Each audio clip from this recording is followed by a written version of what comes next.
Welcome to the channel, or welcome back to the channel, whichever's more appropriate. We're back on the Blue Explorer today, part 2. Let's get into it.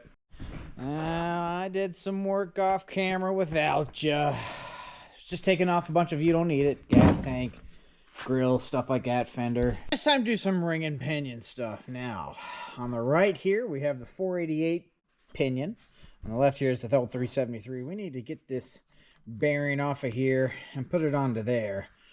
First, what we're going to do, we're going to put this in the freezer. Let it get good and frozen. So we're going to put that in the freezer overnight, and we'll see you guys in the morning. It's the next morning. The pinion, the other pinion, has been in the freezer all night. It's ready to go. We're going to leave it in there and get this thing ready first. It's the next morning. The pinion's been in the freezer all night. We need to get this bearing off of this old pinion, though. Normally, I would just buy another pinion bearing and put it on there, but I have this puller set, so we might as well use it. Let's get to work.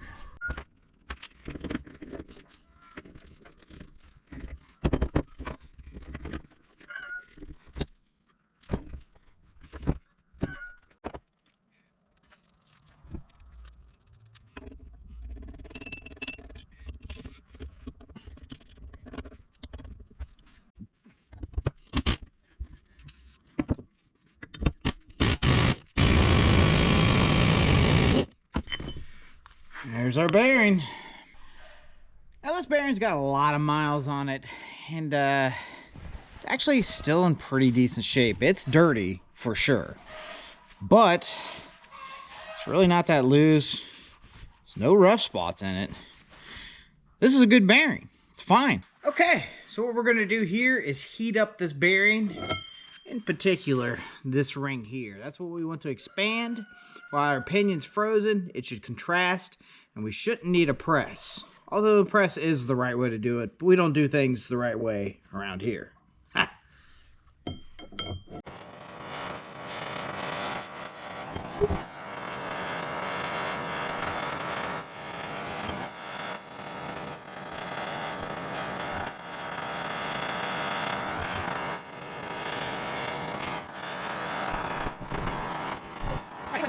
Alright, I think we're at the point where it's hot enough and the pinion's cold enough. It should slip right on without a press. We'll see. It's burning me through the gloves, so it must be hot enough. Boom! Look at that! Oh, that is satisfying. It's on there now. May have got that bearing a little too hot. It's discolored a little bit. No big deal. It should be fine for what we're doing. Typically, I like to heat it on a piece of metal and heat the metal and put the bearing on it and like cook it like a frying pan. But this is just as well. This works. I've also stuffed bearings in the oven. That does work too. But guys, we're on there without a press. Who needs special tools? Not this guy. I have to immediately take that back because I did use a special tool, but you get it. You get it. I didn't use a press. All right, now that everything's cooled off and heated up, we're ready to go back into the housing with the pinion. Apologies for the chicken noises. Somebody laid an egg and somebody else did not like that. And they're very upset. Chicken life. All right. Pushed in from back here. Slip our yoke on. Maybe. There we go. Having a little bit of trouble getting the splines pushed down on the old yoke. I probably should have cleaned it up a little better before I pushed it on there. But I got the pinion supported here by this block of wood. And then we should be able to just tap on this yoke and get it to fit in place.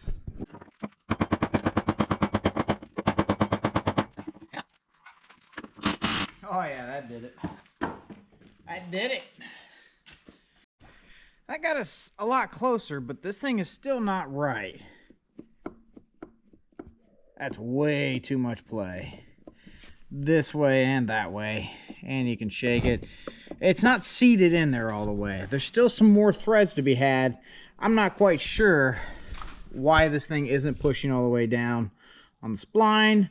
I've had it on and off here several times off camera, trying to figure out the problem, and I just don't know. I'm I'm going to go ahead and take it off one more time and try something else. I don't know. Okay, I'm going back to the pinion's just not tight enough. Got a pipe wrench on there. If nothing, we can get a breaker bar on there to tighten it up. But also noted from the last video, we have the wrong size socket. So we're bound to strip something out or this chrome socket destroy it. So we're going to break something or get this tighter. One of the two are going to happen.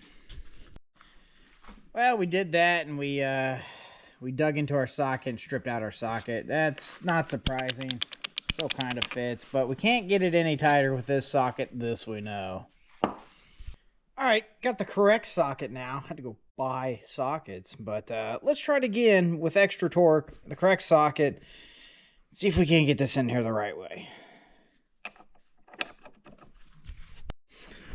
Okay, with the right socket and wailing on it with the Ugga Dugga, then it got too tight and I couldn't turn it at all. Had to back it off a little bit, but this is still too tight, but it'll self-clearance, right? This, I feel better about. Let's do the other side. Got the front back together here. That's still too much backlash, but it is way better. It is way better. And I'm not entirely sure where you would put a shim to shim it back over towards the gear to tighten that up, but man, that might have to be good enough, I think. All right, we're going to call that a win until it blows apart. Then we'll call it a failure. Yeah, if I was driving this down the road, I don't know if I'd put this in the pass category. That is awful lot of backlash. Awful lot of noise, but I'm out of ideas. It's going in the woods. Got her back on there. She's ready to slide back under the Explorer. This part sucks. Here we go. Alright, we're under the Explorer now. This is the passenger side. It's where the passenger side bolt, the skinny tube part. I like to stand it up on end. Can you see that? Hopefully you can see that. I like to stand it up on end like that. Slide the bolt through and then hinge it to the other side. Let's see if that actually works. Not quite tall enough here.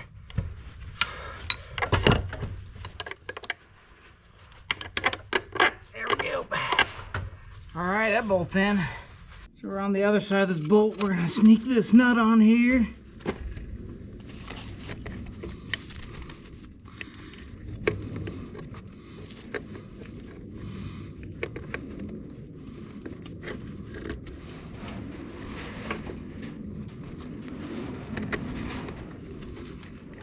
Just a little bit. Not even going to tighten it up, really. We just don't want it to fall out of there while we're jostling around on the other side. Alright, hopefully you all can see that. Drive shaft is kind of in the way, but what we got is the other jack underneath the differential. We're bolted in on the right side, so this thing's pretty much on rails. We just got to jack it up to the bolt holes, slide the bolts in. Good to go. Here we go.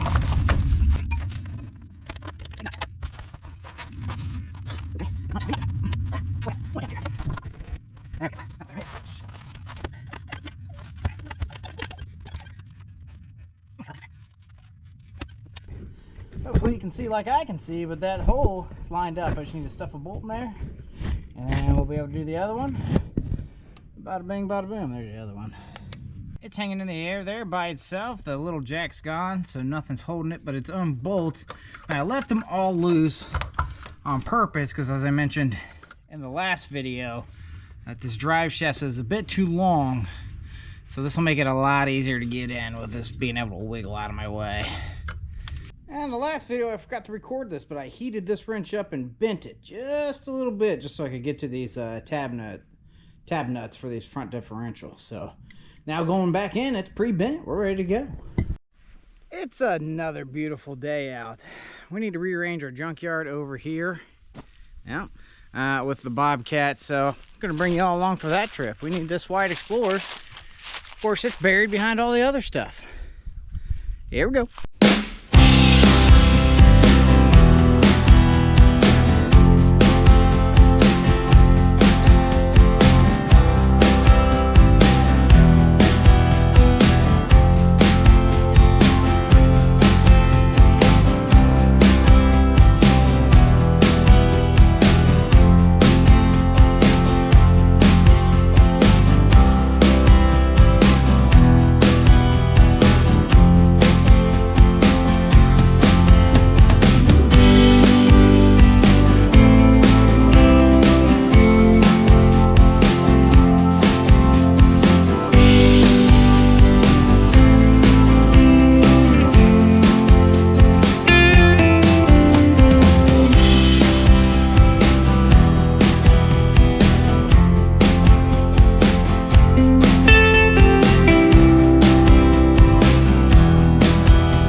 bobcat in here too. Just a little demonstration of the size of this shop.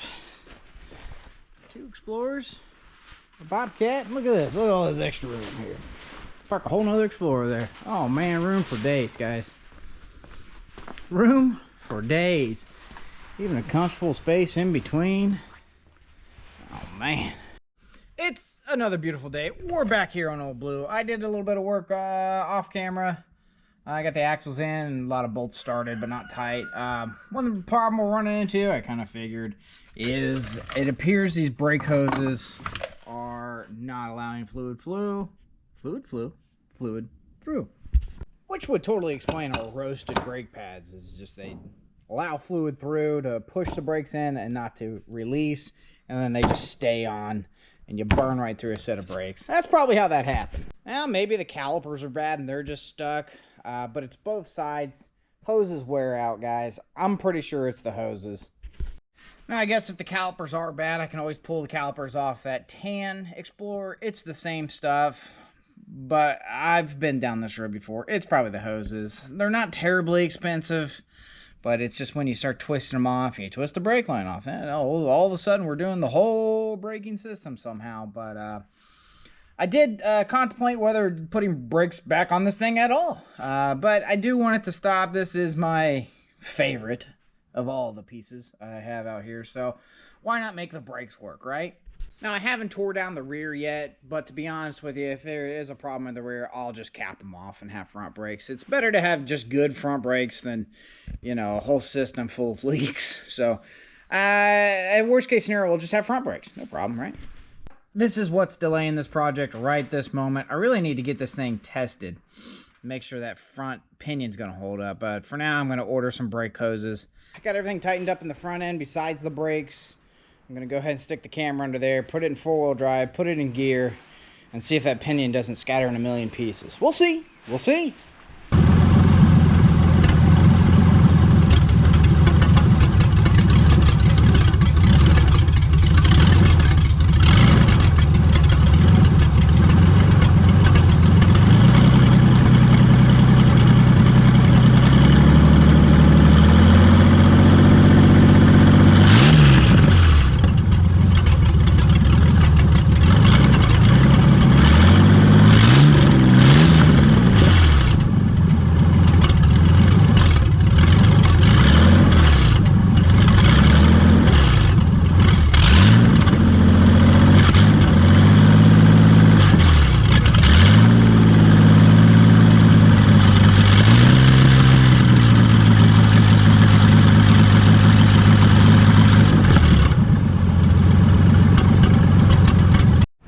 Okay, sounded great from the inside. It sounded like a loud exhaust. That's what it sounded like. Broke up a little bit there.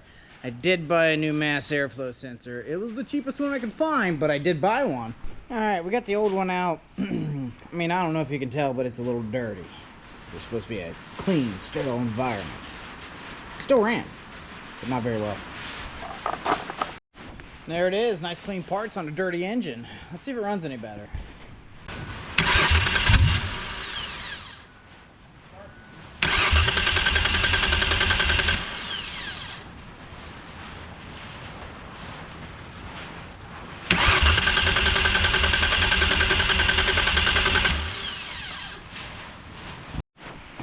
And now it won't start. Lol. I did the old unplug it, plug it back in. I did the same with the battery.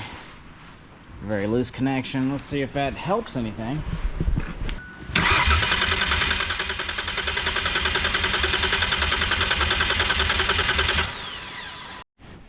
Alright, we've let it sit for a while. Let's see if it doesn't start now. I don't know. I cleaned up the older mass airflow sensor a lot better. On the contacts, it still looks terrible. It's very dirty, but it did run with that one, and now it's not running with this one. That's the only thing that's changed. So let's see if it doesn't start though.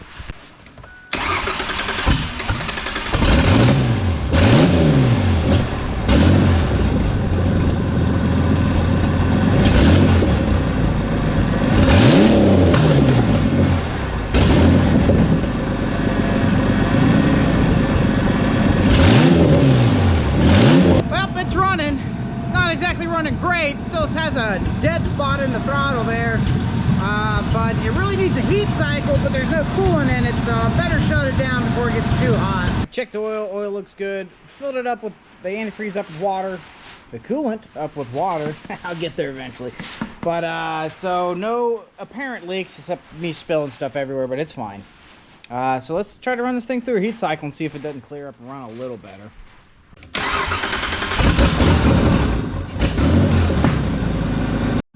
Alright, she's been running for a while. She's a little warm, not quite operating temperature. I haven't tried to wrap the throttle any, so let's see how it reacts to that. Now with no exhaust, it's not going to be perfect. Yeah, it's a little hesitate there. And then it dies out there. Yeah, that's full throttle. Nope. See that? See that dead spot? Nothing. Pops back into existence. I don't know, guys. Maybe the throttle positioning system? I don't know. Still got the bad hesitation problem. Maybe it wasn't a mass airflow sensor after all, but it was packed with mud. It did need change. But the good news is, up to operating temperature, no leaks. Been sitting for a while. That is good news. Got the custom overflow bottle. That is a sample of the coolant inside of Old Blue. Okay, took a little break, did a little research. The one in the 96 is the same throttle positioning sensor, so the one out of the Red Explorer, which has been running really good lately, is in this one now. Let's see if it makes a difference.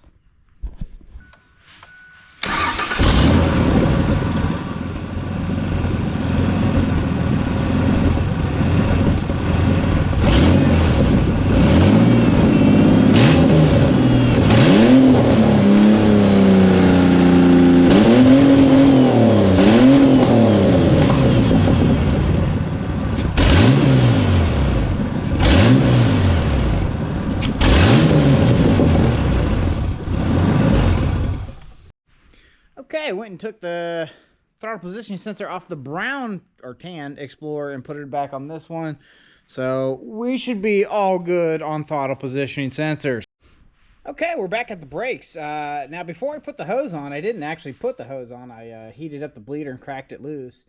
Got the caliper to move a little bit, and I heated the whole thing up, and I got to compress all the way. But the reason I did that is I took the bleeder out and then I left for a while and came back and it had started gravity bleeding, which probably wouldn't do if the hose was bad. So maybe they're good and they just need a little heat and love, and maybe they'll come back around. Okay, long story short, the front end's done. It's ready for tires. Speaking of tires, I spent the money. Got some 33 1250 brand new Komodo mud tires. They're mud tires, guys. Caught a big sale on Amazon. These were about $80 off a tire. I think I paid $187 a piece, and they were originally listed for $262, I want to say, something like that. And I just checked, they went back up, so I got them just in time. Saved 80 bucks a tire. Okay, got the 48s in the rear from the other one. I did it all off camera just to speed up the process, but this is a good place to end the video. Next time you see this thing, hopefully it's got 33s on it in mud, and it's just in the woods raising hell. But thanks for watching, guys. I really appreciate it. We'll catch you on the next one.